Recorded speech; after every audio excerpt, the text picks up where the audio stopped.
من آياتنا إنه هو السميع البصير.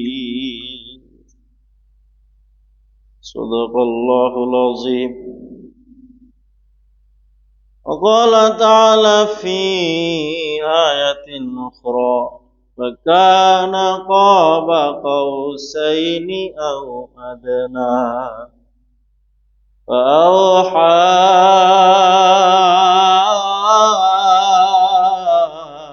إلى عبده ما أوحى ما كذب الفؤاد ما رأى.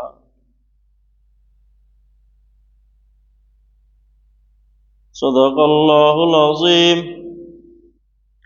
وقال سيد الأنام صلى الله عليه وسلم: تؤفة المؤمن الموت، أو كما قال عليه الصلاة والسلام. وقال تعالى في شان حبيبه ومحبوبه آمرا ومخبرا: إن الله وملائكته يصلون على النبي يا أيها الذين آمنوا صلوا عليه وسلموا تسليما. اللهم صل على محمد وعلى آل محمد كما صليت على إبراهيم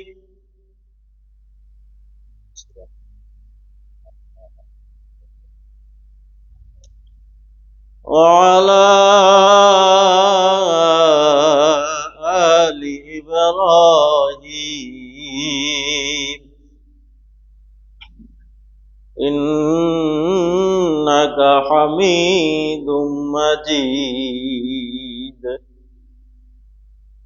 اللهم بارك على محمد وعلى آل محمد كما باركت على إبراهيم وعلى آل إبراهيم إنك حميد مجيد. بلغ العلا بكماله كشف الدجى بجماله حسنت جميع خصاله صلوا عليه وآله. أحسن منك لم تر قط عيني أجمل منك لم تلد النساء. بلغ العلا بكماله كشف الدجى بجماله حسنت جميع خصاله صلوا عليه وآله. কত ব্যথা কত ভাবে সয়েছ যে তুমি তোমারি খুনে লাল ফের ভূমি, ফেরেশতা এসে চায় ধ্বংসের হুকুম, লৌহ মাখা মুহাম্মদ প্রাণেতে হাসরাত। এ খোদা ক্ষমা করো এ তায়েবাসী, এরা চিনেনি যে মুহাম্মদ বালাগাল উলা বিকামালিহি কাশাফাদ দুজা বিজামালিহি হাসানাত জামিউ খিসালিহি সাল্লু আলাইহি ওয়া আলিহি। আমানতু বিল্লাহ সুবহানাকা লা ইলমা লানা ইল্লা মা আল্লামতানা ইন্নাকা আনতাল আলিমুল হাকীম। ওয়া সুবহানাকা লা ফাহমা লানা ইল্লা মা ফাহহামতানা ইন্নাকা আনতাল জাওয়াদুল কারীম। উপস্থিত মুআজ্জাজ সম্মানিত মুসল্লিয়ানে কেরাম, আমরা সর্বপ্রথম সে মহান রব্বে আরশে করিমের শুকরিয়া আদায় করব যে মহান রব্বে আরশে করিম আমাদের মতো নালায়েক নগণ্য দম পাপিষ্ঠ গোলামদেরকে তাহার মহান গড়ে পবিত্র রজব মাসের তৃতীয় জুমায় আল্লাহ সুবহানাহু ওয়া তাআলা দয়া করে মায়া করে কৃপা করে ভালোবেসে আল্লাহ সুবহানাহু ওয়া তাআলা আমাদেরকে তাহার মহান করে নিয়ে এসছেন। সেজন্য আল্লাহ সুবহানাহু ওয়া তাআলার শুকরিয়াকে আদায় করার লক্ষ্যে বিনয় অবনত হয়ে শ্রদ্ধাজনিত চিত্তে হৃদয়ের সবটুকুন আবেগ অনুভূতি ভালোবাসা উচ্ছ্বাসকে উজাড় করে বলি আলহামদুলিল্লাহ। আল্লাহ সুবহানাহু ওয়া তাআলার দয়া মায়া ভালোবাসা আমাদের উপর আছে বিদায়ী আমরা আসতে পেরেছি। আল্লাহ তাআলার দয়া হলে, ইশারা ইঙ্গিত হলে, নির্দেশ হলে আমরা তাহার কোরআন থেকে এবং তাহার হাবিবের মুখ মিশ্রিত ভাষা থেকে কিছু বলার তৌফিক পাব। বিফাদলিল্লাহিল আযীম ওয়া বিমাশিয়াতিল্লাহ ওয়া বিইরাদাতিল্লাহ ওয়া মা তাওফীকি ইল্লা বিল্লাহ আলাইহি তাওয়াক্কালতু ওয়া ইলাইহি উনীব।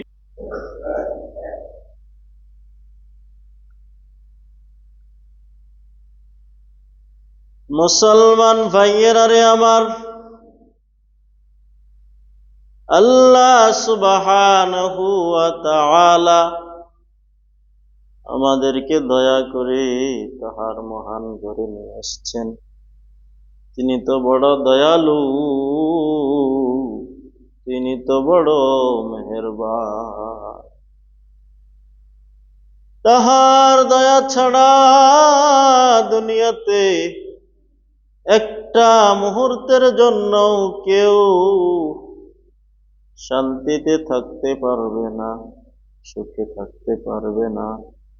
আল্লাহ সুবহানাহু ওয়া তাআলা এমন দয়াময়, তিনি তাহার শত্রু কাফেরদেরকেও আরামে শান্তিতে এই দুনিয়ার জমিনে বিচরণ করার সুযোগ করে দিয়েছে। অথচ মুসলমান ভাইরা আমার, দুনিয়াতে যদি একজন চেয়ারম্যানের কোনো শত্রু থাকে, সেই শত্রুকে সে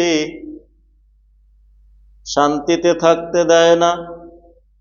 বিভিন্নভাবে তাকে হেনস্থা করে, বিভিন্নভাবে তাকে অপমান করে, বিভিন্নভাবে তাকে কষ্ট দেওয়ার জন্য চেষ্টা করে।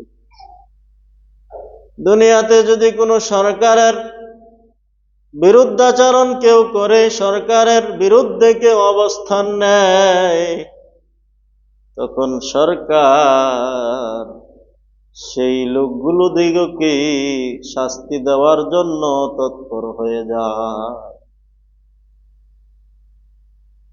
কিন্তু আমাদের মালিক এমন রব, কত নাফরমানি আমরা দিবারাত্রিতে করছি, একটা সেকেন্ডের মুহূর্তের জন্য আল্লাহ তাআলা তাহার রহমত আমাদের থেকে সরিয়ে নেন না। যদি একটা মুহূর্তের জন্য তাহার রহমত সরিয়ে নেয়, তাহলে আমরা দুনিয়া থেকে ধ্বংস হয়ে যাব। আল্লাহ তাআলার হাবিব বলেন, কুন ফিদ দুনিয়া কান্নাকা গরীবুন আও আবিরু সাবিল। তুমি দুনিয়ার মধ্যে এমন ভাবে জীবন যাপন করো, এমন যেন তুমি মুসাফির, কেমন যেন তুমি অপরিচিত, কেমন যেন তুমি আজনবী। কুন ফিদ দুনিয়া কান্নাকা গরীব, গরীবের অর্থ হচ্ছে গরীব, বিরল, অপরিচিত। দুনিয়ার কেউ তাকে চিনবে না, জানবে না, কিন্তু সে আল্লাহ তাআলার কাছে বড় পরিচিত। আল্লাহ তাআলার কাছে সে হয়ে যাবে অনেক দামি।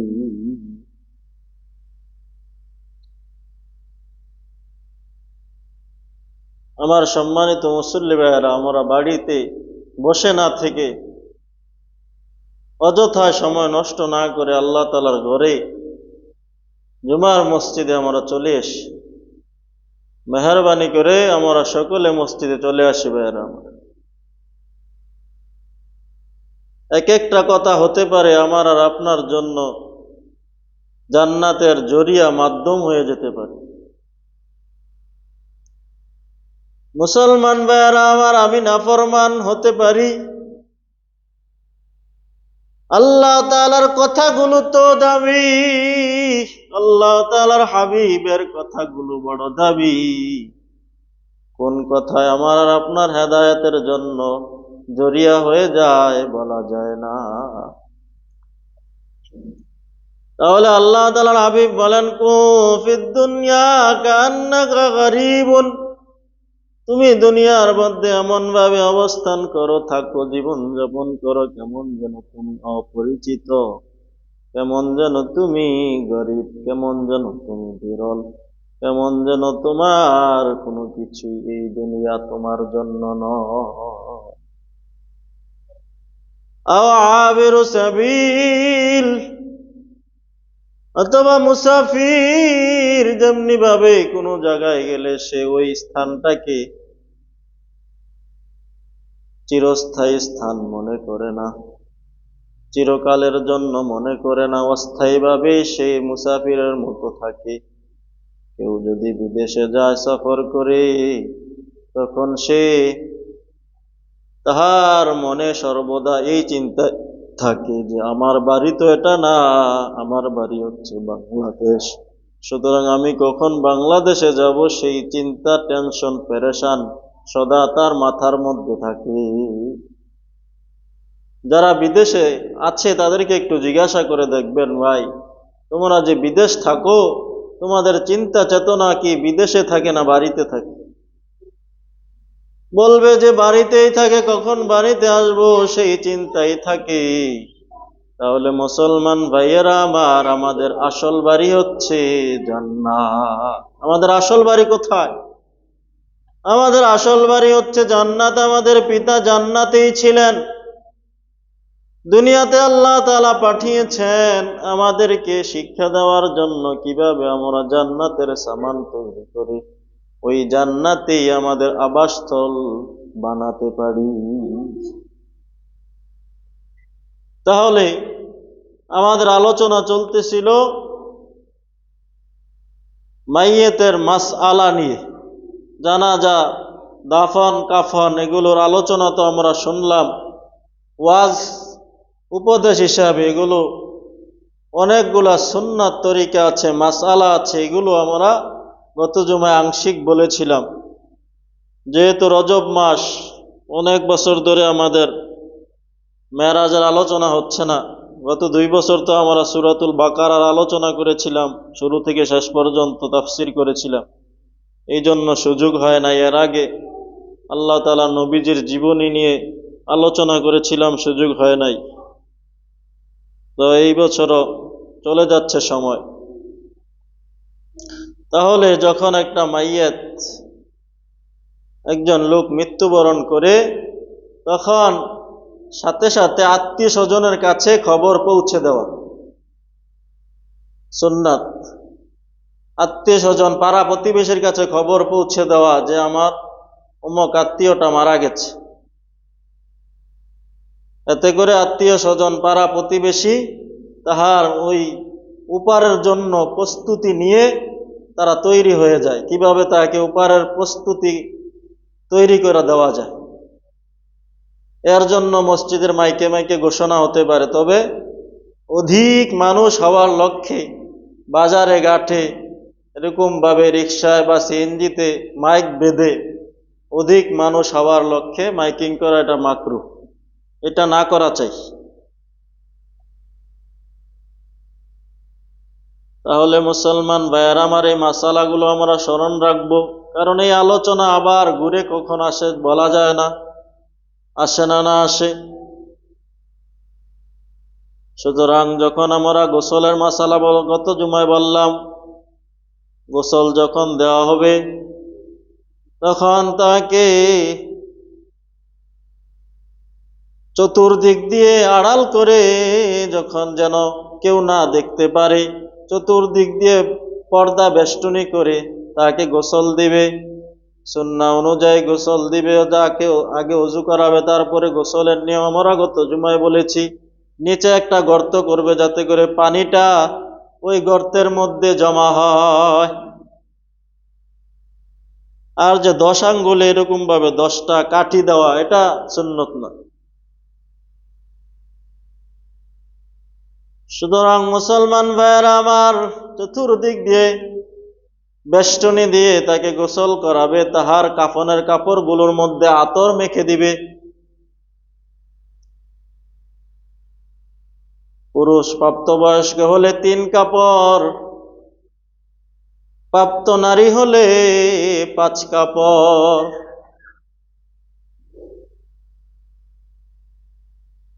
আর যদি সেই পুরুষটা এমন অবস্থায় মারা যায় যে যৌবনের কাছাকাছি অবস্থায়, তাহলেও তার 3 কাপড়। আর যদি সেই মেয়েটা যৌবনের কাছাকাছি অবস্থায় মারা যায়, তাহলেও তাহার 5 কাপড়। আর যদি শিশু অবস্থায় মারা যায়, যে সে মার গর্ভ থেকে দুনিয়াতে আসার পরেই মারা যায়, তাহলে তাহার নাম রাখবে, জানাজার কাপড় দিবে, জানাজা পড়াবে, নাম রাখবে। নাম রেখে 1 কাপড়েই তাকে কবরস্থ করে দিবে। এখানে 3 কাপড়ের প্রয়োজন নেই, 1 কাপড় দিয়ে পেঁচিয়ে গর্ত করে তাকে কবরস্থ করে দিবে। আর যদি মৃত অবস্থায়, মায়ের পেট থেকেই মৃত অবস্থায় আসে, তাহলে জানাজা পড়াবে, নাম রাখবে, 1 কাপড়েই তাহাকে একটা গর্ত করে কবরস্থ করে দিবে।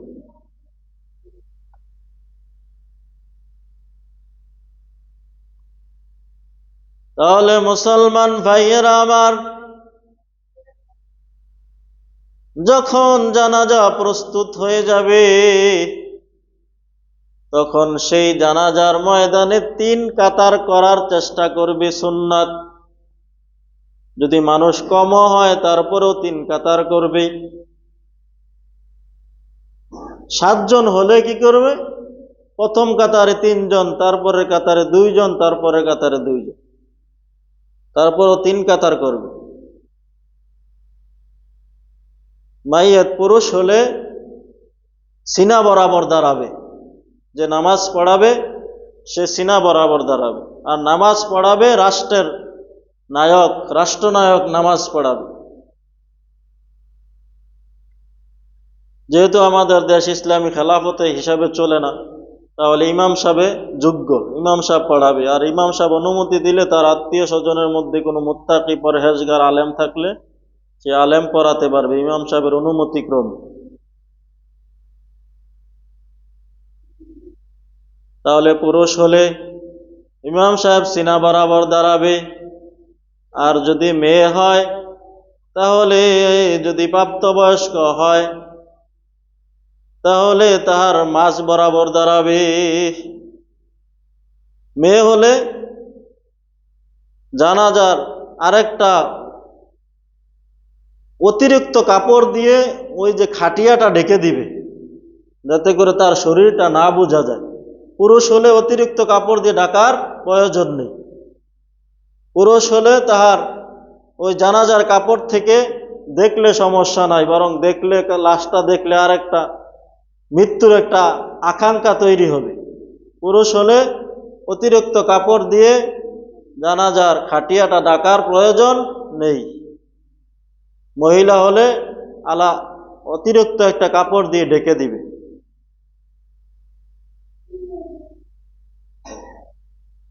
সুতরাং সেই জানাজার ময়দানে যখন আমরা যাব, তাহলে এখানে জুতার ব্যাপারে অনেকের মধ্যে, জুতা রাখা বা না রাখার ব্যাপারে অনেকের মধ্যে কৌতূহল জাগে, কি আমি কি জুতা খুলে রাখবো না জুতা পরে রাখবো।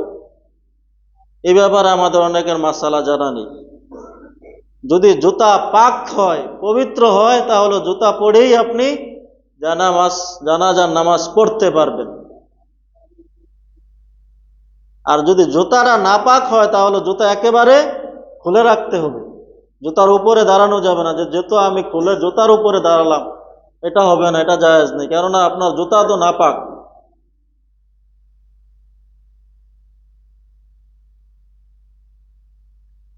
নাপাক জুতা হলে সম্পূর্ণভাবে জুতাটাকে আপনার শরীর থেকে পৃথক রাখতে হবে। আমার আর আপনার শরীর থেকে নাপাক জুতাটাকে সম্পূর্ণ পৃথক রাখতে হবে। আর যদি এমন হয় যে জমিনটা নাপাক, আপনার জুতা পাক, তখন আপনি জুতা খুলে জুতার উপর দাঁড়াবেন। তখন জুতাটা জমিনটা নাপাক, কিন্তু যখন জুতাটা খুলে আপনি জুতার উপর দাঁড়ালেন, তখন নাপাক থেকে একটা আড়াল তৈরি করলেন, এটা জায়েজ আছে। তাহলে আমরা তো বুঝতে পারলাম যে জুতা কখন খুলে রাখবো, কখন জুতার উপরে দাঁড়াবো, কখন জুতা একেবারে পৃথক রাখবো।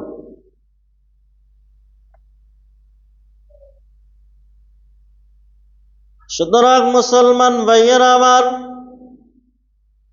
একজন মানুষ মারা যাওয়ার পরে যত তাড়াতাড়ি সম্ভব তাকে তাহার আপন স্থানে পৌঁছে দেওয়া।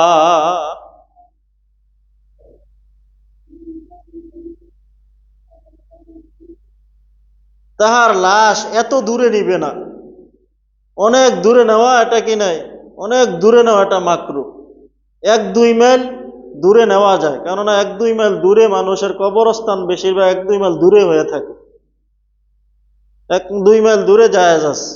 অধিক দূরে, যেমন ঢাকা থেকে চট্টগ্রাম নেওয়া মৃত্যুর পরে, এটা মাকরুহ। কেননা অধিক দূরে নিতে সময়ের প্রয়োজন।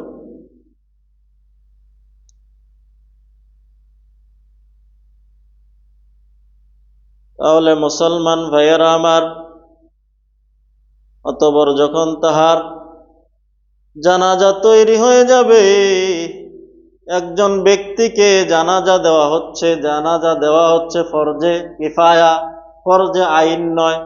যেমন আমরা 5 ওয়াক্ত নামাজ পড়ি, এই 5 ওয়াক্ত নামাজ হচ্ছে ফরজে আইন, বাধ্যতামূলক।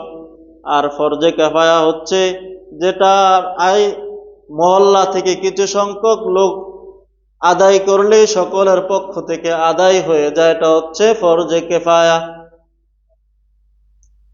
এজন্য একজন ব্যক্তি মারা গেলে তাহার জানাজা একবারই হবে। কয়বার হবে? একবার হবে, দুইবার, তিনবার, চারবার হবে না, এটা জায়েজ নেই। একজন ব্যক্তি যখন মারা যাবে তাহার জানাজা একবারই হবে। আমরা অনেকেই তিনবার, চারবার, পাঁচবার জানাজা দিই, কেননা জানাজার নামাজের কোনো কি নেই, সুন্নত নাই, নফল নাই। একবার যখন পড়ে ফেলছেন ফরজে কিফায়া আদায় হয়ে গেছে।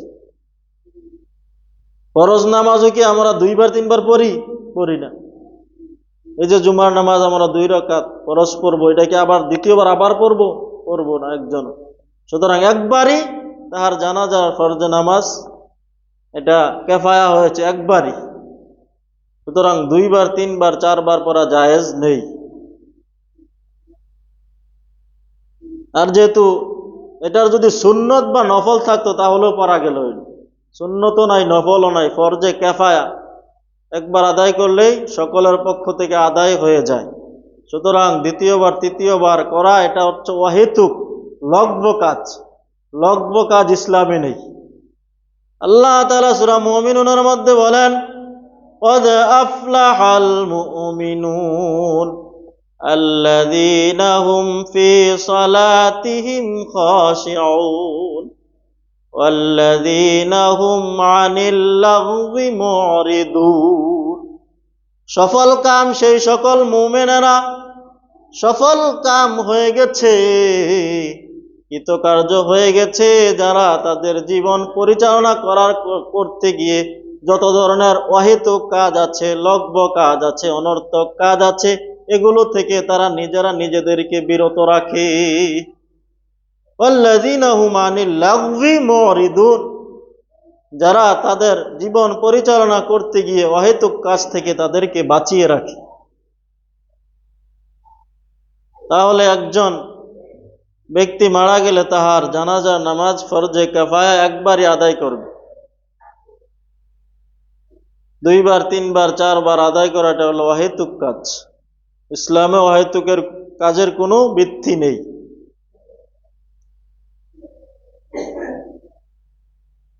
এমনিভাবে জানাজার নামাজ ফরজে কিফায়া হওয়ার জন্য লাশ সামনে থাকা জরুরি।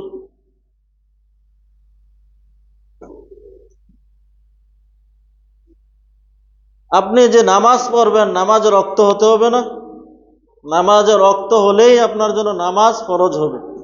তাহলে না, আপনার যে জানাজাটা ফরজে কিফায়া হয়েছে কেন? লাশ সামনে থাকার কারণে। যদি লাশ সামনে না থাকে তাহলে ফরজে কিফায়া হবে না। সুতরাং মুসলমান ভাইয়েরা আমার, গায়েবানা জানাজা অনেকে লোকেরা পড়ে থাকে। গায়েবানা জানাজা অর্থাৎ অদৃশ্য জানাজার নামাজ পড়ে, লাশ সামনে নাই কিন্তু তারা অদৃশ্যভাবে জানাজার নামাজ পড়ে।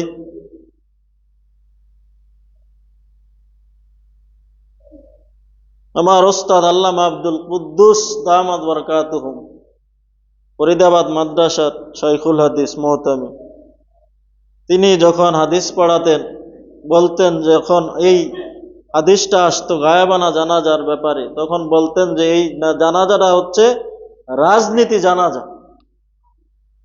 যে এই জানাজাগুলো হচ্ছে রাজনীতিক জানাজা। যে একজন মানুষ মরলে তখন তারা শহরে শহরে এরকম ভাবে গায়েবানা জানাজা পড়তে থাকে।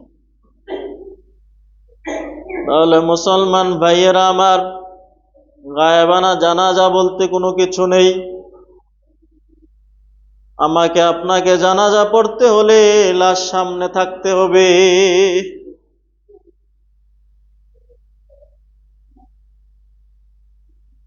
তারা আল্লাহ তাআলার হাবিবের ওই হাদিস দিয়ে দলিল দেন যে আল্লাহ তাআলার হাবিব তো একবার বাদশাহ নাজ্জাশীর গায়েবানা জানাজা পড়েছেন।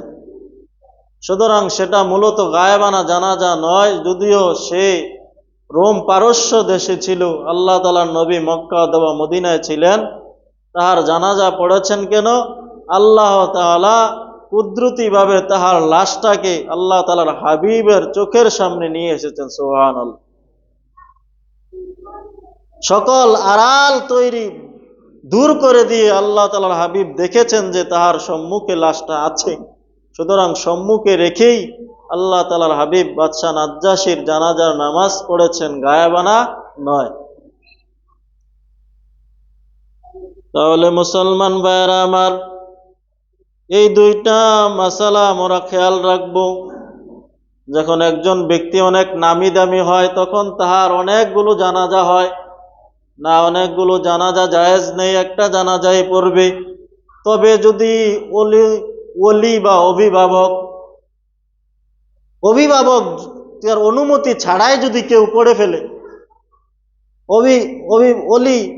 অভিভাবকের অনুমতি ছাড়াই সে পড়ে ফেলেছে, তাহলে অভিভাবক ওলি দ্বিতীয়বার পড়তে পারবে, যেহেতু সে হচ্ছে এই মৃত ব্যক্তির ওলি, অভিভাবক।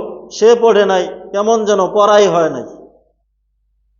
তার অনুমতি ছাড়া যেহেতু অন্যরা পড়ে ফেলেছে, সুতরাং সে অভিভাবক দ্বিতীয়বার পড়তে পারবে। সুতরাং এই দুইটা মাসালা আমরা খেয়াল রাখবো যে এক জানাজা, একটা মাইয়েতের জানাজা ফরজে কিফায়া, কিছু মানুষ আদায় করলেই দায়িত্ব আদায় হয়ে যায়, এটার নফল সুন্নত নেই, সুতরাং দ্বিতীয়বার পড়া যাবে না। এবং জানাজা মৃত ব্যক্তির লাশ সামনে না থাকলে তাহলে অদৃশ্যভাবে তাহার জানাজার নামাজ পড়া যাবে না। এমনিভাবে যদি অনেকগুলা মানুষ একত্রিতভাবে মারা যায়, অনেকগুলা মানুষ সামনে থাকে, তাহলে পৃথক পৃথকভাবে জানাজা পড়া উত্তম। যদি পৃথক পৃথক পড়তে গিয়ে সমস্যা হয়, তাহলে সবগুলা লাশ সারি সারি রেখে,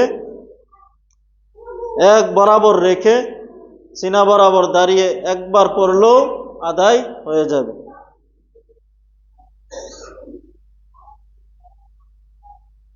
একবার পড়লেও আদায় হয়ে যায়। সুতরাং মুসলমান ভাইয়েরা আমার, যখন জানাজার নামাজ পড়াবে, জানাজার নামাজের মধ্যে আরো অনেক মাসালা আছে। বেহেশতি জহুরের মধ্যে প্রায় 128 পৃষ্ঠা আলোচনা করা হয়েছে। তাহলে সবগুলো বলতে গেলে কয়েক জুমা লাগবে। আমরা বিশেষ বিশেষ মাসালাগুলো বলে তারপরে আমাদের মূল আলোচনা, যে রজব মাসের আল্লাহ তাআলার নবীর মেরাজের আলোচনা করার চেষ্টা করব। সুতরাং যখন জানাজার নামাজ পড়ানো হয়ে যাবে, তখন তাহার লাশটা আর মানুষকে দেখাবে না, কেননা দেরি হয়ে যায়, দেখানো মাকরুহ। দেখাইতে গেলে তাহারকে আসল জায়গায় পৌঁছাতে দেরি হয়ে যায়, এই জন্য দেখানোটা মাকরুহ, আগেই দেখে নিবে। একজন ব্যক্তি যখন কাঁধে নিবে, তখন সে চতুর্কোণেই কাঁধে নিবে। ডান কাঁধে যখন নিবে, তখন সে চতুর্দিক কোণে ঘুরাটা, এটা মোস্তাহাব। 10 কদম, যেটা আমরা 40 কদম বলি, এটা মোস্তাহাব, জরুরি নয়, তবে মোস্তাহাবও পালন করা এটা আমাদের জন্য ভালো, কল্যাণকর একটা জিনিস, যেহেতু এর হুকুম বা অনুমতি রয়েছে, অনুমতি যেহেতু আছে শরীয়তে, এর বিধিবিদ্ধতা যেহেতু আছে, সুতরাং একজন ব্যক্তি চতুর্কোণেই যেন নেয়। আর এটা আমরা যেই আদায় করি সকলে, এটা আমাদের জানা আছে, এটা আমরা জানি, সুতরাং এটা মুস্তাহাব আমল। লাশের আগে আগে কেউ যাবে না, কেননা এখানে লাশটাই হচ্ছে মুখ্য উদ্দেশ্য, মুখ্য বিষয়। সুতরাং মৃত ব্যক্তির পিছনে পিছনে যাব, আর মনে মনে আমরা কালিমাতু শাহাদা বা কালিমাতু তয়্যিবা পড়তে পারি, উচ্চ স্বরে নয়। উচ্চ স্বরে পড়া বেদাত, উচ্চ স্বরে পড়া যাবে না।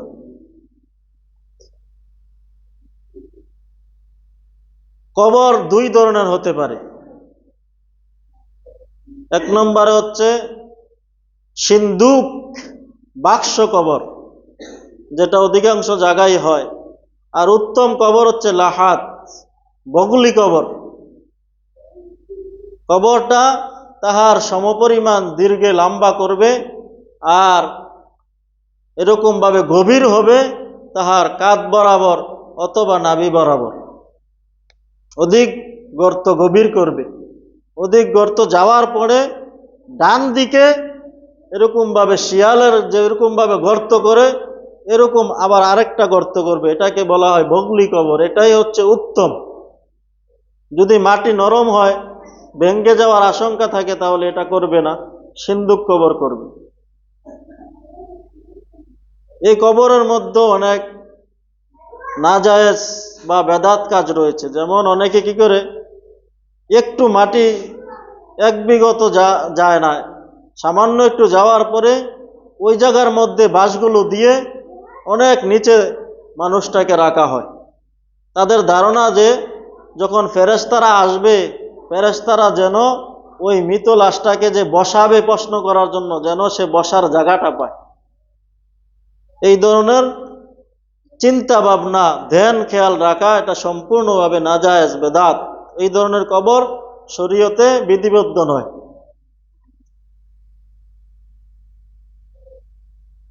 সুতরাং বগলি কবর করবে।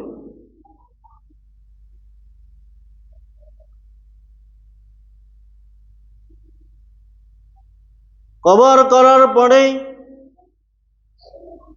তাকে ডান দিকে যখন লাশটা নিয়ে যাবে, তখন ডান দিকে রাখবে, উত্তর দিকে মাথা থাকবে, পশ্চিম দিকে তাহার খাটিয়াটাকে রাখা হবে। 2 জন 3 জন যতজনে নামতে পারে নামা যায়। এখানে কোনো নির্দিষ্ট সংখ্যা নেই। সুতরাং নেমে তার লাশটাকে নামাবে, মাথাটার দিক দিকে আগে নামাবে, কেননা মাথার জায়গাটা হচ্ছে উত্তম।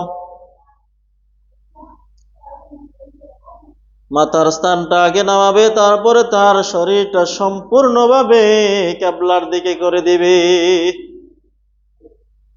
এমনটা যেন না হয় শুধু মাথাটাকে কিবলার দিকে রাখবে, না না, তার সম্পূর্ণ শরীরটাকে কিবলার দিকে করে রাখবে।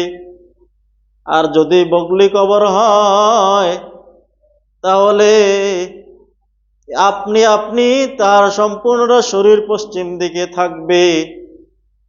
তার লাশটার কবরে নামানোর সময় বলবে বিসমিল্লাহি ওয়া আলা মিল্লাতি রাসূলিল্লাহ।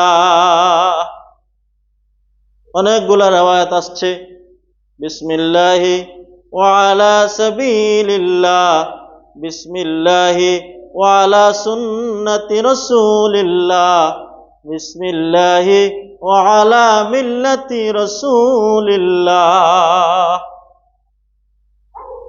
মুসলমান ভাইয়েরা আমার, যদি আমরা আল্লাহর নবীর মিল্লাতের উপর না থাকি, তাহলে এই দোয়া কি আমাদের জন্য কোনো কাজে আসবে?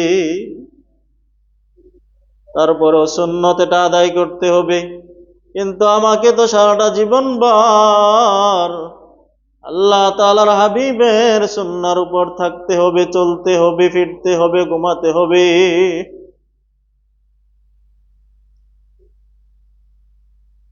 সুতরাং লাশ রাখার পরে তারপরে বাঁশের ছাউনি দিবে। দেওয়ার পরে তাহার কবরটাকে উটের কুজের ন্যায় করবে। উটের কুজের ন্যায়, অনেক বড় করবে না, যেমন বেদাতীরা করে থাকে, মাটি দিতে দিতে অথবা পাকা করে তার কবরটাকে একটা গম্বুজের মতো বানায়। না, এটা করবে না। আল্লাহ তাআলার নবীর সুন্নাহ হচ্ছে তাহার কবরটাকে উটের পিঠের ন্যায় করবে। অর্থাৎ তাহার কবর থেকে যেই পরিমাণ মাটিগুলো উঠানো হয়েছে, ওই সবগুলো মাটি তার কবরের মধ্যে দিলেই উটের কুজের ন্যায় হয়ে যায়। অতিরিক্ত মাটি এনে দিবে না। কবর থেকে যেগুলো উঠানো হয়েছে ওইগুলো মাটি তার কবরে দিবে। কবরস্থ করার পরে তার কবরের থেকে সাথে সাথে চলে আসবে না, বরং একটা উট জবে করে তার সম্পূর্ণ করতে যতক্ষণ সময় লাগে, ততক্ষণ সময় তাহার কাছে কোরআন তেলাওয়াত করবে। আমরা তো অনেক তাড়াতাড়ি চলে আসি, যে জায়গায় তাড়াতাড়ি নয়, যে জায়গায় একটু ধীরস্থির করার কথা সেখানে আমরা তাড়াতাড়ি করে চলে আসি। একটা উট জমা করে তাহার গোস্তগুলো তৈরি করতে যতক্ষণ লাগে ততক্ষণ। সুতরাং তাহার কবরস্থ করার পরে কোরআন তেলাওয়াত করবে ডান দিক থেকে, সূরাতুল বাকারার আলিফ লাম মিম থেকে মুফলিহুন পর্যন্ত পড়বে। একজনে ডান দিক থেকে আলিফ লাম মিম যালিকাল কিতাবু লা রাইবা ফীহি হুদাল লিল মুত্তাকিন, এভাবে মুফলিহুন পর্যন্ত পড়বে মাথার দিক দিকে। আর আরেকজন পায়ের দিক থেকে সূরাতুল বাকারার শেষ অংশটা পড়বে, আমানার রাসূলু বিমা উনজিলা ইলাইহি মির রাব্বিহি ওয়াল মুমিনুন। এখান থেকে একবারে সূরা বাকারার শেষ পর্যন্ত পড়বে। তারপরে সূরাতুল তাকাসুর পড়বে, সূরা হুমাযা পড়বে। এই সূরাগুলো পড়ে কবরস্থ করার পরে এসে একটু দূরে গিয়ে তারপরে তার জন্য হাত তুলেও দোয়া করা যায়, হাত উঠানো ছাড়াও দোয়া করা যায়। সুতরাং তাহার জন্য দোয়া করবে। কবরস্থ করার পরে দোয়ার কোনো নিষেধাজ্ঞা নাই, আপনি ইচ্ছা করলে পড়তেও পারেন, কেননা ওই সময়টা বড় নাজুক। সুতরাং সেই সময়ে যদি আমরা আমার আত্মীয় স্বজনের জন্য একটু দোয়া না করতে পারি, যখন নিষেধ তখন অনেকে করে, আর যখন নিষেধ না তখন অনেকে করতে চায় না। নিষেধ হচ্ছে জানাজার নামাজের পরে আবার হাত তুলে অতিরিক্ত দোয়া করা, এটা নিষেধ। এটা সম্পূর্ণভাবে বেদাত, যারা বেদাতি আছে তারা করে থাকে। সুতরাং ওই বেদাতি মসজিদগুলোর মধ্যে গিয়ে একজন ইমাম সাহেব যে খাস সুন্নতের উপর থাকতে চায়, সেই ইমাম সাহেব ওই জায়গায় গিয়ে টিকতে পারে না, অনেক কষ্ট হয়, তাদেরকে বুঝানোই যায় না।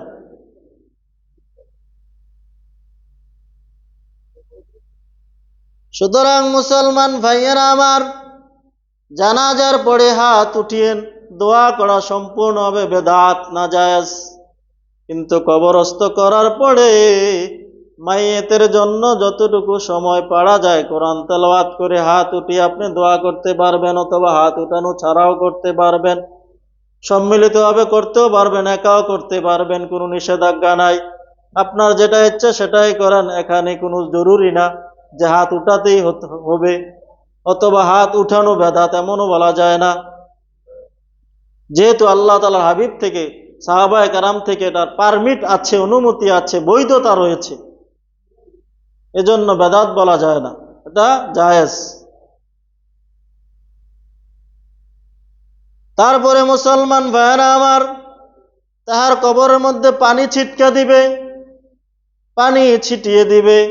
আর আপনি চাইলে একটা গাছের, জীবিত গাছের ডালও আপনি পুঁতে দিতে পারেন, জরুরি না তবে দিতে পারেন। কারণ আল্লাহ তাআলার হাবিব কবরস্থানের পাশ দিয়ে যাচ্ছিলেন, দেখলেন যে দুইটা কবরের মধ্যেই আযাব হচ্ছে। তখন তিনি বললেন, ও আমার সাহাবীরা, খেজুর গাছের দুইটা ডাল নিয়ে আসো, ওই ডালগুলো তার কবরের মধ্যে পুঁতে দেই। যতক্ষণ পর্যন্ত এই খেজুর গাছের ডাল জীবিত থাকবে, এই খেজুর গাছের ডালগুলো আল্লাহর জিকির করবে, জিকির করলে ওই শুকানোর আগ পর্যন্ত তাহার কবরের আযাব আল্লাহ তাআলা ক্ষমা করে দিবেন। সুবহানাল্লাহ। তাহলে এই হাদিস থেকে বোঝা যায়, আপনি যদি চান জীবিত কোনো গাছের ডাল আপনার আত্মীয় স্বজনের কবরের মধ্যে পুঁতে দিতেন, এটা পারবেন, অনুমতি আছে, বাধ্যতামূলক না যে দিতেই হবে অথবা দেওয়াই যাবে না, এটা এমন না। একটু বোঝার চেষ্টা করবেন। সুতরাং মুসলমান ভাইয়েরা আমার, এভাবে কবরস্থ করতে হবে। অনেক মাসালা, আপনারা বেহেশতি জিউর বাংলা আছে, এটা দেখে নেবেন, আমাদের ইনশাআল্লাহ আমাদের পাঠাগারে ওই কিতাবটা তোলা হবে। তাহলে মুসলমান ভাইয়েরা আমার, তারপরে আপনার কবর জিয়ারতের বিষয়, আত্মীয় স্বজনের জন্য কবর জিয়ারতের কথা আল্লাহ তাআলার হাবিব তারগিব দিয়েছেন, উৎসাহিত করেছেন।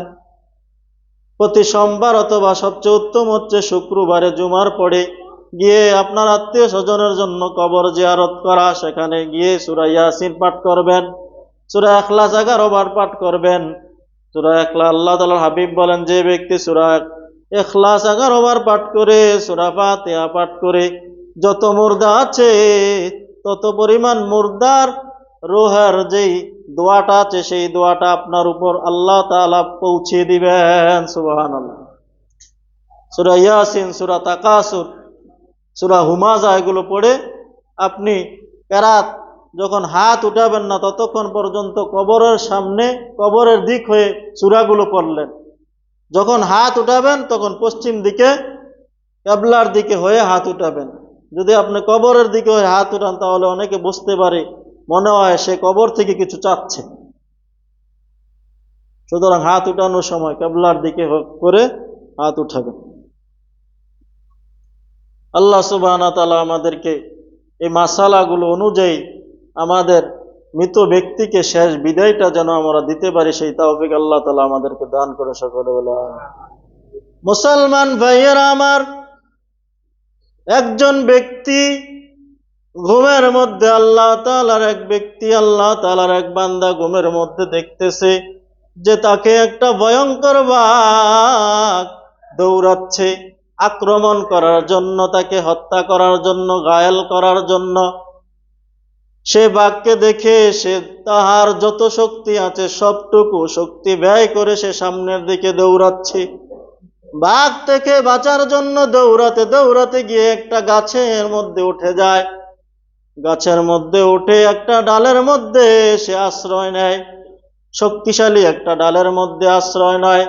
যখন সে ব্যক্তিটা গাছের ডালের মধ্যে আশ্রয় নিল, দেখা গেল ওই গাছের যেই ডালে আশ্রয় নিয়েছে সেই ডাল একটা সাদা ইঁদুর এবং একটা কালো ইঁদুর সেই ডালটা আস্তে আস্তে কাটতেছে। যখন সাদা ইঁদুরটা কাটে তখন কালো ইঁদুরটা চলে যায়, আবার যখন কালো ইঁদুরটা আসে তখন সাদা ইঁদুরটা চলে যায়।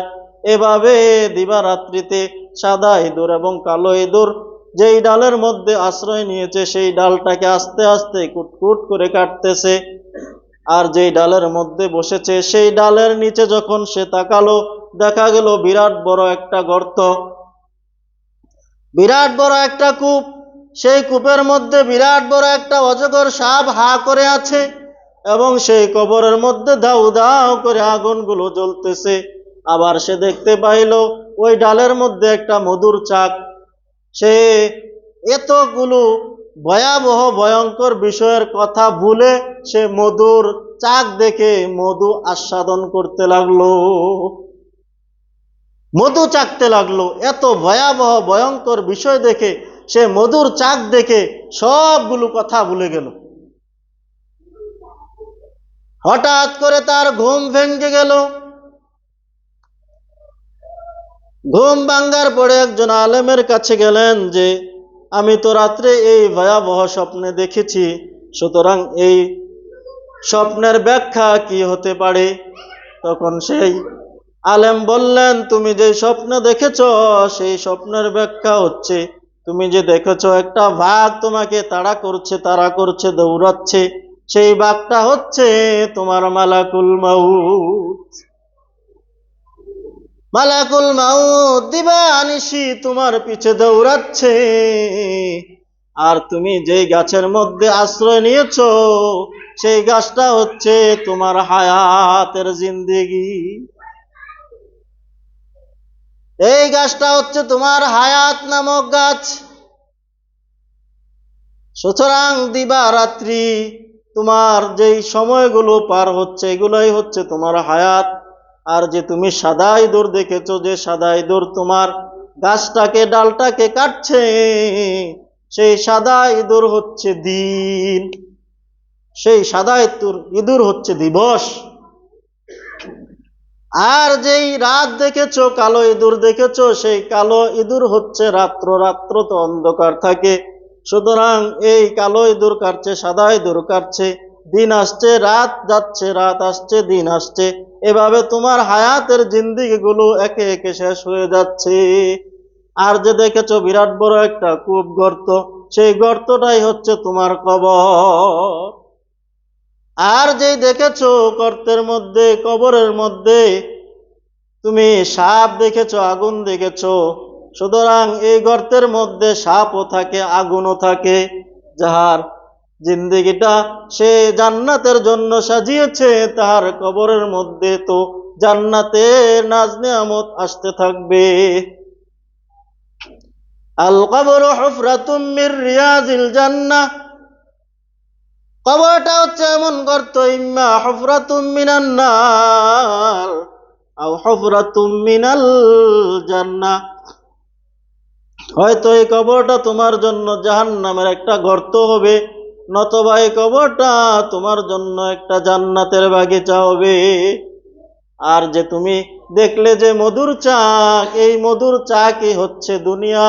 সুতরাং এই দুনিয়াকে পেয়ে তুমি পরকালের এত ভয়াবহ মৃত্যুর এত ভয়াবহ কথা সব কিছু তুমি বেমালুম ভুলে গিয়েছ। যেমন আমরা দুনিয়ার চাকচিক্য পেয়ে আখিরাতের কথা বেমালুম সব ভুলে গিয়েছি, ওই ব্যক্তিটাকেও এভাবে দেখানো হয়েছে যে তুমি দুনিয়া নামক মধু পেয়ে আখিরাতের কথা একেবারে ভুলে গিয়েছ।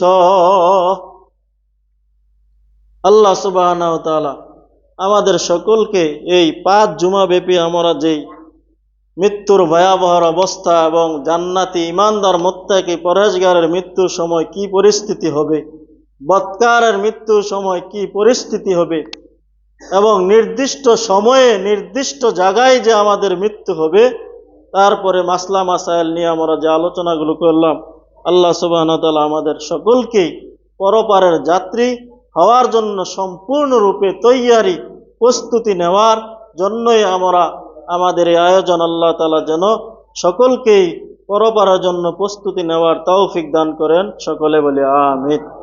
মুসলমান ভাইয়েরা আমার, আজকের জুমায় কে আছেন আল্লাহ সুবহানাহু ওয়া তাআলার গড়ে নির্মাণ কাজে ওই যে আত্মীয় স্বজনের কথা স্মরণ করে তাদের ইসালে সওয়াবের জন্য, কার কার আত্মীয় স্বজন এমন ব্যক্তি নাই যার আত্মীয় স্বজন অন্ধকার কবরে নাই?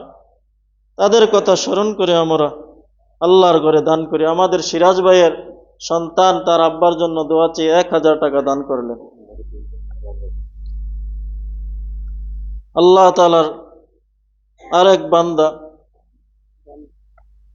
জানি না মোস্তফা ভাই, তাহার আত্মীয় স্বজন মাতৃকুল, পিতৃকুল, শ্বশুরকুল, শাশুড়িকুলের মধ্য থেকে যারা অন্ধকার কবরস্থ হয়েছে তাদের জন্য তিনি আগেই দোয়া চেয়েছেন। দোয়া চেয়ে আল্লাহর বান্দা 1000 টাকা নগদ দান করলেন। আল্লাহ তাআলা তাহার আত্মীয় স্বজনের সকল কবরকে আল্লাহ তাআলা জান্নাতের বাগিচা করে দেখ। সকলে বলে আমি আলহামদুলিল্লাহ। আমার মোশারফ ভাই তার বাগিনা বিদেশে গেছে, প্রথম মাসের বেতন পেয়ে মসজিদে 1000 টাকা নগদ দান করলেন। আল্লাহ তাআলা এই দানকে কবুল আর মঞ্জুর করেন। সকলে বলি আমিন। আল্লাহ তাআলা তোমার যুবক বান্দা হালাল রুজি উপার্জনের জন্য বিদেশের জমিনে গেছে, আল্লাহ তোমার বান্দাকে হালাল রুজি বেশি বেশি উপার্জন করার তৌফিক দান করে দাও। সকলে বলি আমিন। ও আমার মুসলমান ভাইয়েরা কে আছেন, আমার হিরণ ভাইয়ের দুলাভাই যুবক বয়সেই তার 3টা বাগিনা রেখে পরপারে পাড়ি জমিয়েছেন। আল্লাহ যেন তার বাগিনাগুলোকে আল্লাহ তাআলার হাওলায় জিম্মাদারিতে নিয়ে নেন। সকলে বলে আমিন। তিনি 500 টাকা দান করার নিয়ত করেছেন। আমার হিরণ ভাইয়ের বাগিনাগুলোকে আল্লাহ তাআলা জিম্মায় নিয়ে দিয়েছে, আলহামদুলিল্লাহ। এবং সুখ তাহার দুলাভাইয়ের জন্য সুখ বহন করার, সবরে জামিল অবলম্বন করার তৌফিক দান করেন। সকলে বলে আমিন। জি আলহামদুলিল্লাহ, মাশাআল্লাহ, মারহাবা। আল্লাহ তোমার এক বান্দা আব্দুল জব্বার সাহেব, আল্লাহ তোমার ঘরে 500 টাকা নগদ দান করলেন। আল্লাহ তোমার বান্দার এই দানকে কবুল আর মঞ্জুর করে নাও। জি। আল্লাহ তোমার বান্দা যে নিয়তে যে মাকাসাদে দান করলো সেই মাকাসাদ গুলো তুমি কুদরতি ভাবে পুরা করে দাও, সকলে বলে আমিন। আল্লাহ তাআলা তোমার আরেক বান্দা নাম ছাড়া 500 টাকা দান করলেন, আল্লাহ তুমি সেই দানকে কবুল আর মঞ্জুর করে নাও। এই দানের খবর সোনার মদিনায় পৌঁছে দাও। আল্লাহ আমার ইন্নত আলী ইন্নু ভাই টাকার অর্ডারের মালিক, আল্লাহ তার আব্বা আম্মার জন্য 1000 টাকা নগদ দান করলেন, আল্লাহ তুমি এই দানকে কবুল আর মঞ্জুর করে নাও। এই দানের খবর সোনার মদিনায় পৌঁছে দাও, সকলে বলে আমিন। মুসলমান ভাইয়ারা আমার, রজব মাস তারপরে শাবান মাস, রজব মাসের প্রায় শেষের দিকে আমরা রমজানের জন্য সকলে পরিপূর্ণ প্রস্তুতি নিয়ে নেই। আল্লাহর নবী রজব মাস আসলে বেশি বেশি রোজা রাখতেন, আমরা একটা দুইটা রোজা রেখে রমজানের জন্য প্রস্তুতি নেই। আল্লাহ তাআলা আমাদেরকে তৌফিক দান করুন, সকলে বলে আমিন। ওমা আলাইনা ইল্লাল বালাগ। যারা পরে আসছি 4 রাকাত কাবলাল জুমা পড়ুন।